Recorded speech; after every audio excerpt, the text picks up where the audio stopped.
Drug overdose deaths surpassed 100,000, with synthetic opioids, primarily illicitly manufactured fentanyl, being the main driver.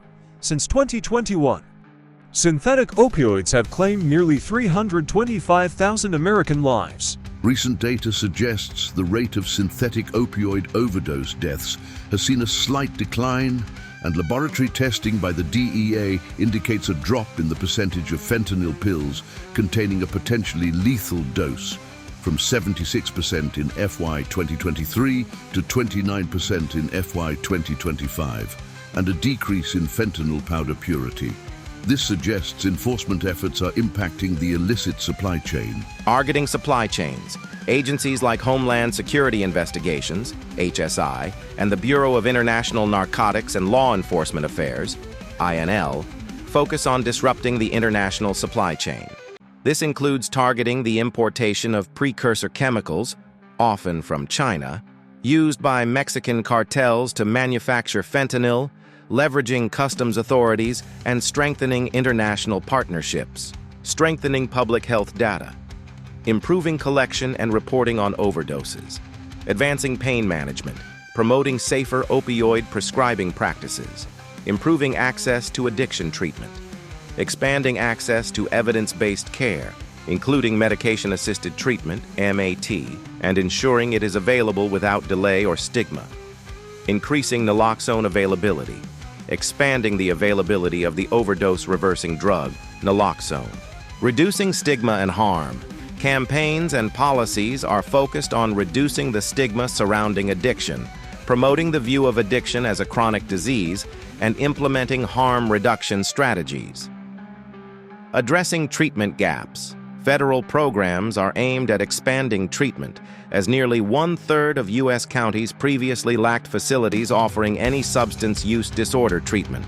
There is a growing push to move away from aggressive war on drugs enforcement toward public health solutions. This includes implementing pre-booking diversion programs to steer individuals with substance use disorders away from the criminal legal system and into appropriate treatment. Investing in re-entry programs for formerly incarcerated individuals to provide continued access to treatment and reduce the high risk of overdose upon release. Behavioral and supportive therapies medication works best when combined with psychosocial support, which helps patients change attitudes and behaviors related to drug use. Cognitive behavioral therapy, CBT, helps patients recognize, avoid, and cope with situations where they are most likely to use drugs. Motivational enhancement therapy, MET, focuses on boosting a patient's motivation to change and stick to the treatment plan. Reduced mortality. Studies indicate MAT can decrease opioid-related mortality by approximately 50% compared to no treatment. Lower relapse rate. Patients undergoing MAT have reported a reduction in relapse rates in the first year of treatment. Improved retention. MAT programs often double or triple a patient's likelihood of remaining in treatment, which is critical for long-term success. Addiction is often viewed as a moral failing rather than a chronic disease, leading to fear of judgment, loss of job, or loss of custody of children. Financial constraints. The high cost of treatment, gaps in insurance coverage, or lack of insurance, and poor coverage of MAT itself remain major hurdles. Geographic gaps. Rural areas often lack specialized treatment facilities. That's a vital choice. The federal government is actively working to dismantle the legal and logistical barriers that prevent people from accessing medication-assisted treatment, MAT, and the life-saving overdose reversal drug, naloxone. The change. Legislation passed in the Consolidated Appropriations Act, CAA, of 2023. Eliminated the federal requirement for healthcare providers to obtain a special waiver, the X waiver, from the DEA to prescribe buprenorphine for opioid use disorder, OUD. The impact. This removed a major administrative hurdle and immediately increased the number of medical professionals authorized to prescribe the drug. Now, any prescriber with a current DEA registration that includes Schedule III authority can prescribe buprenorphine for OUD, in line with state laws. Goal: to allow primary care physicians, who are often the most accessible providers, to deliver MAT, especially in underserved rural areas. 2. Utilizing Medicaid and CMS policy. The Centers for Medicare and Medicaid Services, CMS, has implemented several key policies to guarantee coverage. Mandatory coverage under the SUPPORT Act, Substance Use Disorder Prevention that promotes opioid recovery and treatment for patients and Communities Act. State Medicaid programs are now mandated to cover all FDA-approved MAT medications, methadone, buprenorphine, and naltrexone, and the related counseling services. CMS has strongly encouraged and, in some cases, required states to remove bureaucratic barriers like prior authorization for MAT medications, which can cause life-threatening delays in treatment initiation. Correctional facilities. CMS is approving Section 1115 Medicaid waivers for states to provide MAT to individuals who are incarcerated shortly before their release. This is critical because the risk of fatal overdose is highest immediately following release from jail or prison. Telehealth flexibility. Pandemic-era flexibilities that allowed for prescribing controlled substances, including buprenorphine, via telehealth, were initially proposed to be restricted, but have since been extended. This helps reach patients in remote locations. Mobile methadone units, the Substance Abuse and Mental Health Services, FDA approval. In March 2023, the FDA approved the first naloxone nasal spray, Narcan, for over-the-counter, OTC use, followed by approval for other OTC naloxone products. Impact. This landmark decision removes the need for a prescription, making naloxone available for purchase off the shelf in pharmacies, convenience stores, and online, drastically increasing its accessibility to the general public. Precursor chemicals. Source.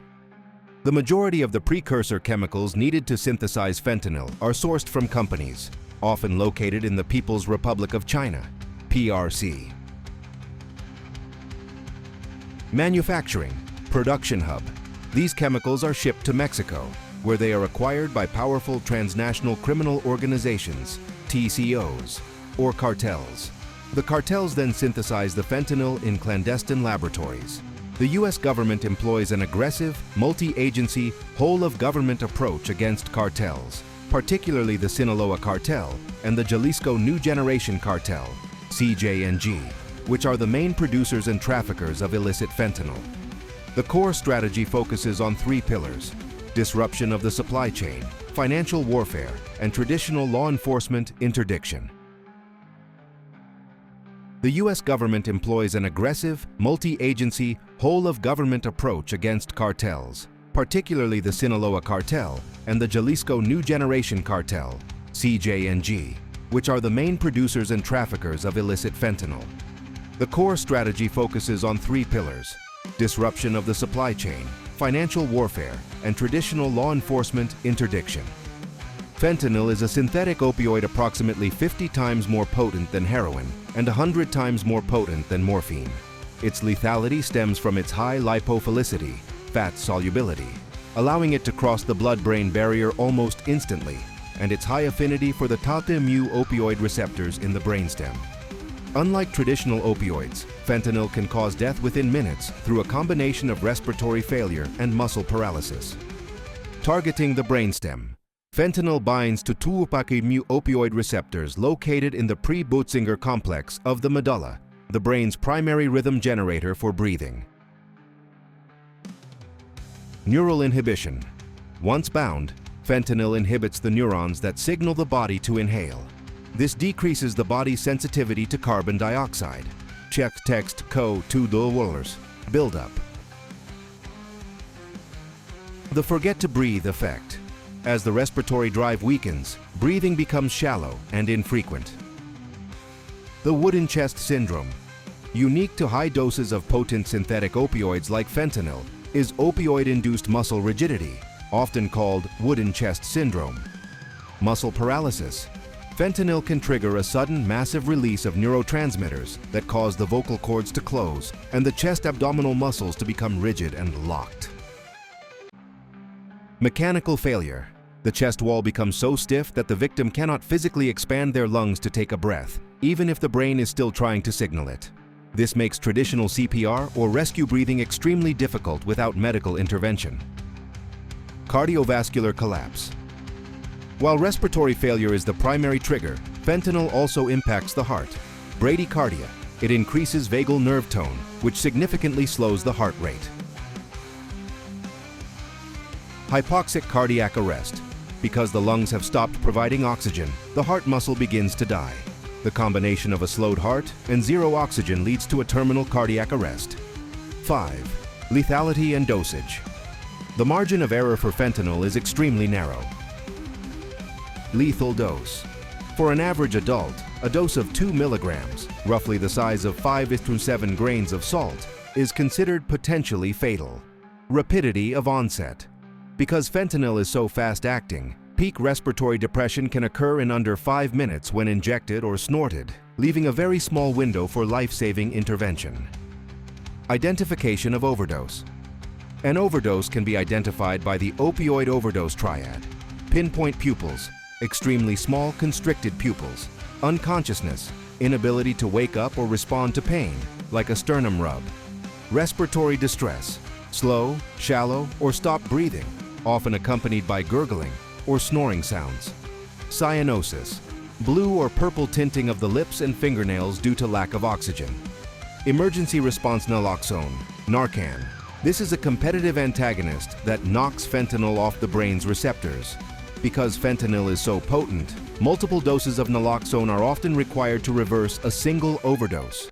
Immediate action. If an overdose is suspected, call emergency services immediately. If available, administer naloxone and perform rescue breathing or CPR until help arrives. Fentanyl test strips are small strips of paper that use immunoassay technology, similar to a pregnancy or COVID-19 test, to detect the presence of fentanyl and its analogs in a sample. Dissolve. A tiny amount of the substance, about 10 milligrams, is dissolved in water. Dip. The strip is dipped into the water for about 15 seconds. Wait. The strip is placed on a flat surface for 2 to 5 minutes. 1 line. Positive. Fentanyl has been detected. The batch is extremely dangerous. 2 lines. Negative. Fentanyl was not detected. Note: a negative result is not a 100% guarantee of safety. The chocolate chip cookie effect means fentanyl may be present in one part of a batch, but not the specific part you tested. No lines or 1 line on the right. Invalid. The test did not work. Use a new strip. Most of the world's cocaine is produced in Colombia, Peru, and Bolivia. It is moved north through Central America or via Caribbean maritime routes. Heroin. While some comes from Southeast or Southwest Asia, the majority of heroin in the US is now produced in Mexico. Primary entry points. Contrary to common belief, most hard drugs enter the US through official channels rather than through open desert or wilderness. A. Land ports of entry, POEs. Over 90% of seized fentanyl and other hard drugs enter through legal border crossings. Passenger vehicles. Drugs are hidden in traps, sophisticated secret compartments, in dashboards, gas tanks, or tires of cars driven by mules. 1 line. Positive. Fentanyl has been detected. The batch is extremely dangerous. 2 lines. Negative. Fentanyl was not detected. Note: a negative result is not a 100% guarantee of safety. The chocolate chip cookie effect means fentanyl may be present in one part of a batch, but not the specific part you tested. No lines or 1 line on the right. Invalid. The test did not work. Use a new strip. The movement of illegal drugs into the United States is a highly organized, multi-billion-dollar operation. While there are many entry points, the vast majority of drugs, especially fentanyl, cocaine, and methamphetamine, follow specific pipelines involving international manufacturing, transit countries, and diverse smuggling methods. Synthetic drugs, fentanyl and meth. Precursor chemicals are primarily manufactured in China or India. These chemicals are shipped to Mexico, where cartels, such as the Sinaloa and Jalisco New Generation cartels, use clandestine labs to mass-produce the finished product. Large shipments are commingled with legitimate cargo, such as produce or industrial equipment. U.S. citizen involvement. According to CBP data, the majority of people arrested for smuggling drugs at these ports are U.S. citizens, as they often face less initial scrutiny than foreign nationals. International mail and express couriers. Small, high-purity shipments, especially fentanyl or synthetic stimulants, are often sent directly from Asia via the U.S. Postal Service or private carriers like FedEx and UPS. Traffickers use the dark web to sell these drugs, which are then disguised as regular consumer goods. The sheer volume of daily mail makes it impossible for authorities to scan every package. When cartels want to move massive quantities, tons, at once, they use more creative and dangerous methods: maritime routes, go-fast boats, high-speed vessels that can outrun Coast Guard cutters, narco submarines, low-profile, semi-submersible vessels that sit just below the water's surface to avoid radar, container hijacking, placing drugs inside legitimate shipping containers without the owner's knowledge, the rip-on rip-off method, subterranean tunnels, sophisticated, ventilated, and sometimes rail-equipped tunnels running under the US-Mexico border, drones and catapults. Small quantities are flown over border fences using commercial drones, or literal catapults are used to launch bundles over barriers into waiting vehicles. Once across the border, drugs are moved into the interior of the US using the interstate highway system. Choke points, cities like El Paso, San Diego, and Laredo serve as primary arrival points. Distribution hubs. Drugs are moved to hub cities like Chicago, Atlanta, and Los Angeles, where they are broken down into smaller quantities and sold to local gangs or street-level dealers. How authorities fight back U.S. Customs and Border Protection, CBP, and the DEA use a layered defense: NII, non-intrusive inspection, giant X-ray and gamma-ray machines that can see through semi-trucks, K9 units, specialized dogs trained to detect the scent of narcotics even when masked by strong odors like coffee or gasoline, financial intelligence, tracking the money flow, money laundering, to find the leaders of the cartels. U.S. Customs and Border Protection, CBP, uses a suite of technologies known as non-intrusive inspection, NII, to find drugs without tearing a vehicle apart. These systems act like medical X-rays but on a massive scale, capable of seeing through steel shipping containers and dense engine blocks. Large-scale scanning portals. Most drugs enter through land ports of entry. To handle the high volume of traffic, CBP uses drive-through portals that look like industrial car washes. High-energy X-rays. These are used for commercial trucks. They use high-energy beams, up to 6 million electron volts, that can penetrate 12+ inches of solid steel. This allows officers to see inside huge pallets of produce or machinery where drugs might be hidden. Gamma ray scanners. Some units use radioactive isotopes, like cobalt-60. These are often more portable and can be mounted on trucks, mobile NII, to scan parked vehicles or shipping containers at docks. Multi-energy portals, MEP. A newer technology that uses two different energy levels. A low-energy beam scans the driver's cab safely, while a high-energy beam scans the cargo area. This allows for 100% scanning of vehicles without requiring the driver to exit. Material discrimination, the color of drugs. The most critical feature of these scanners is their ability to distinguish between materials based on their atomic number, Z-Chi-Wen-Taref. On an officer's monitor, the image is color-coded. Blue-green, dense inorganic materials like steel, copper, or lead, the vehicle frame and engine. The red flag. If an officer sees a large orange mass inside a blue steel gas tank or engine manifold, they know it is likely an organic substance, like fentanyl or cocaine, hidden inside a metal compartment. Handheld and precision tools. If a large scanner detects an anomaly, officers use smaller handheld tools to pinpoint the exact location. The Buster. Density meter. This is the industry standard tool. It uses a low-intensity gamma source to ping a surface. If it hits a hollow space, like a normal tire, it gives one reading. If it hits a space filled with dense drug bundles, the reading spikes. It can see through 6 inches of metal. Viken Handheld X-ray, a device the size of a large flashlight that officers can run along the side of a car door. It provides a real-time X-ray image of the door's interior on a tablet, revealing hidden traps or lead-lined boxes. Laser spectrometers. Once a small sample is found, officers use handheld lasers, like the Gemini Analyzer, to identify the chemical fingerprint of the drug through plastic bags without ever touching the substance. The future, AI and 100% scanning. Historically, only about 2% of passenger vehicles and 15% of trucks were scanned. CBP is currently installing hundreds of new pre-primary scanners with the goal of scanning every single vehicle that crosses the border by 2027. These new systems use artificial intelligence, AI, to automatically flag anomalies, such as a shadow in a vehicle model that shouldn't be there, reducing the reliance on human eye fatigue. According to the latest data from U.S. Customs and Border Protection, CBP, and the Department of Homeland Security, DHS, fentanyl seizures at the border reached historic highs in 2023, but have shown a notable decline through 2024 and into 2025 as enforcement strategies have shifted toward targeting the chemical supply chain.